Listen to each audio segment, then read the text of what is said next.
नमस्कार विद्यार्थी मित्रों, ओम एज्युकेशन चैनल में आपનું हार्दिक स्वागत है।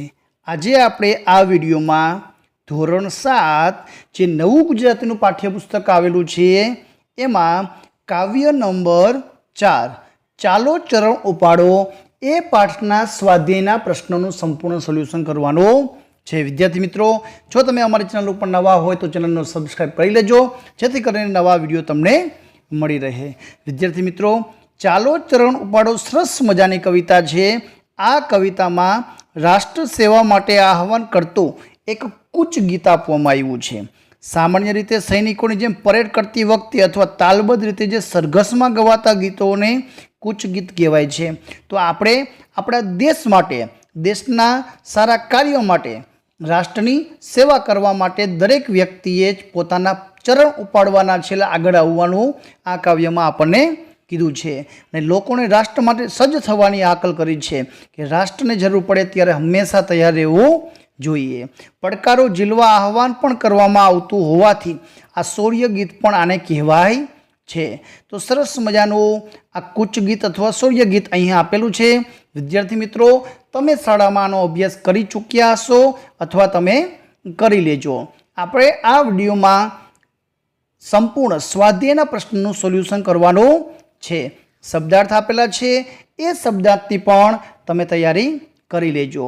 પ્રશ્ન નંબર 1 માં આપણને વાતચીત એટલે કે આપણે અહીં જે આપેલા છે પ્રશ્નના મૌખિક જવાબો લખવાના છે। વિદ્યાર્થી મિત્રો, પ્રશ્નના જવાબનું સોલ્યુશન આપણે ભાગ નંબર 2 માં સંપૂર્ણ સોલ્યુશન કરશું। જો તમે નવા હોય તો ચેનલને સબસ્ક્રાઇબ કરવાનું ભૂલતા નહીં। પ્રશ્ન નંબર 2 છે, શબ્દ અને તેનો અર્થ વાંચો। अर्थना आधारे विकल्प में आपेला वाक्योमांथी जे साचा होय तेनी आगळ साचानी निशानी करवानी छे। तो पेलुं छे वेग એટલે કે ઝડપ। तो आ झड़प शब्द दर्शावतो एवुं वाक्य होय तो बीजा नंबरनुं वाक्य साचुं छे, चीतो पृथ्वी परनुं सौथी वधु वेगथी दौड़तुं प्राणी छे। वेग એટલે કે ઝડપથી દોડતું। नंबर 2, भेख लेवो कि कोई ध्येय पाछळ सर्वस्व छोड़ीने पड़वुं, ध्येयने सिद्ध करवा माटे। तो एमां तीजुं वाक्य आवशे कि धारेली सफलता मेळववा ते भेख लईने मेहनत करी रह्यो छे। आगळ जोईए, तीजुं छे जय जयकार तो जीतनी खुशालीनो पोकार। तो एमां त्रीजुं आवशे जय जयकार करता करता सरघस आगळ वधी रह्युं हतुं। एना पछीनो प्रश्न आपेलो छे, उदाहरण मुजब शब्द शोधीने लखो अने वाक्यनो प्रयोग करो। तो अहीं पड़पड़ आपेलो छे, एवो शब्द जे रवानुकारी एक ने एक शब्द वारंवार आवतो होय तो एवो शब्द पड़पड़ छे। तो पड़पड़नो योग्य उपयोग करे ए ज समझदार कहेवाय। बीजुं छे टकटक। नानी नानी वातोमां टकटक करवाथी काम बगड़े। विद्यार्थी मित्रों, अहीं जे शब्द आपेला छे ई शब्द परथी तमे कोई पण वाक्य ए शब्द आवी जतो एवो बनावी सको जो। विद्यार्थी मित्रों, आ प्रश्नना जवाब तमे पण तमारा पाठ्यपुस्तकमां लखता जजो जेथी करीने बीजी वखत वाचनमां तमने उपयोगी थाय। तीजुं टप टप। तो मम्मीनो ठपको सांभळीने नेहानी आंखमां टप टप आंसू सर्या। धक धक तो अंधारी राते डरपोक मेहुलने धक धक थवा लाग्युं। चट तो बिलाड़ी चटचट खीर चाटी गई। ने गट गट तो मुन्नी गटगट दूध पी गई। तो आवा शब्द तमारे लखवाना छे अने योग्य वाक्य पण तमारे अहींया बनाववाना छे। आगळ जोईए, प्रश्न नंबर 4 में आपेलुं छे कि कौंसमां आपेला योग्य शब्दोनो उपयोग करीने वाक्य पूर्ण करो। अजूगतुं, अशक्त, अशक्य, अनिमेष, अडग, अविचल ने अविरत।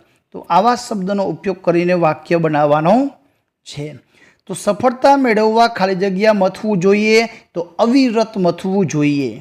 ध्रुवना तारानुं स्थान खाली जग्या छे तो अविचल एनुं स्थान फरतुं नथी। मजबूत मनोबळ धरावती व्यक्ति माटे कोई ज काम खाली जग्या नथी, એટલે કોઈ જ કામ અશક્ય નથી। मन अशक्त होय तो शारीरिक बळ एकલું શું કરે?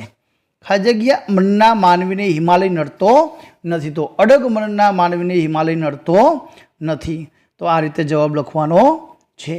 प्रश्न नंबर 5 में आपने आपेलुं छे कौंसमांथी योग्य शब्द मूको। દોડો, ખાડો, ઊંચી, આડો, પગલાં, ડરાવે. આવા શબ્દોનો ઉપયોગ કરીને આપણે સરસ મજાની એક રચના છે એ રચનાને પૂરી કરવાની છે અને એ રચના લખવાની છે. તો આપણે ચાલો ચરણ ઉપાડો, છોને પર્વત આડો. ચાલો ચરણ ઉપાડો, સાથે પગલાં માંડો. ચાલો ચરણ ઉપાડો, કૂદી જઈએ ખાડો. ચાલો ચરણ ઉપાડો, છોડને ઊંચી વાળો. ચાલો ચરણ ઉપાડો, દોડો રાતને દાડો. ચાલો ચરણ ઉપાડો, ડરાવે નહીં કો ત્રાડો. ચાલો ચરણ ઉપાડો. તો આ રીતના શબ્દ વડે આ કાવ્ય છે એને પૂર્ણ કરવાનું છે ને એ તમારે લખવાની છે. પ્રશ્ન નંબર 6 આપેલું છે, ઉદાહરણ મુજબના વાક્યો બનાવીને લખો. ચાલો જમી લઈએ. ચાલો કસરત કરીએ. ચાલો રમત રમીએ. ચાલો સાથે ફરવા જઈએ. ચાલો વૃક્ષો વાવીએ. ચાલો હવે ગૃહકાર્ય કરીએ. ટૂંકમાં કોઈ ક્રિયા કરવા જઈ રહ્યા હોય ત્યારે આવા વાક્ય બનાવી શકાય. ચાલો આપણે રમત રમીએ, રમવા જઈએ, ચાલો ભણીએ, ચાલો ગાઈએ. તો આવા વાક્ય, આના સિવાયના પણ બીજા વાક્ય તમે લખી શકો છો. પ્રશ્ન નંબર 7 પણ એવું જ આપેલું છે, ચાલો, દોડો, કહો, બોલો, જુઓ, ઉઠો જેવા શબ્દોથી કરો. ચાલો શ્વાસ ભરીને દોડવા લાગો. ધ્યાન આપીને વાંચવા લાગો. સામેના મકાનમાં આગ લાગી. ડુંગર કેટલો દૂર છે? બોલો, ડુંગર કેટલો દૂર છે? કહો, શું જોઈએ છે? બોલો, ક્યારે આવો છો? તો આવા વાક્ય તમારે બનાવવાના છે. પ્રશ્ન નંબર 8 કાવ્ય વાંચો અને પ્રશ્નોના જવાબ આપો. સરસ મજાની કવિતા આપેલી છે અને પ્રશ્નના જવાબ આપેલા છે. વિદ્યાર્થી મિત્રો, રસ્તામાં કેવા કેવા સંકટ આવી શકે? તો રસ્તામાં કાંટા, કંકર, રેતી, ગરમ રેતી એવા સંકટ આવી શકે. સંકટની પરિસ્થિતિમાં શું કરવું જોઈએ? તો સંકટની પરિસ્થિતિમાં હિંમત હારી જવી જોઈએ નહીં. મુશ્કેલ માર્ગ કાપનારે શી કાળજી રાખવી જોઈએ? તો મુશ્કેલ માર્ગ કાપનારે સ્વાર્થ એને જોવાનો નથી અને શિસ્ત, શાંતિ અને સેવાનો એ પાઠ સૌને આપવાનો છે. એ મુશ્કેલ માર્ગમાં આપણે કાળજી રાખવાની છે. પંથ તારો કાપી જા દ્વારા શો સંદેશ આપે છે? તો જીવનમાં ઘણી બધી મુશ્કેલી આવશે પણ તારે હિંમત હારવાની નથી. સ્વાર્થ સામે જોવાનું નથી. તારે શિસ્ત, શાંતિ અને સેવા દ્વારા જ તારે એ ડગલે આગળ જવાનું છે એવો સંદેશ આપે છે. પ્રશ્ન નંબર 9 આપેલું છે, 5 અક્ષરવાળા જોડાક્ષર ધરાવતા શબ્દોની યાદી તૈયાર કરો અને તેનું ઉચ્ચારણ કરો.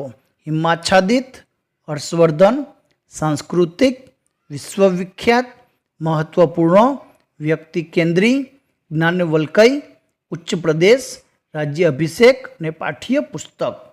તો આના ઉપરથી તમે કોઈ પણ 5 શબ્દોનો ઉપયોગ કરીને વાક્યો બનાવવાના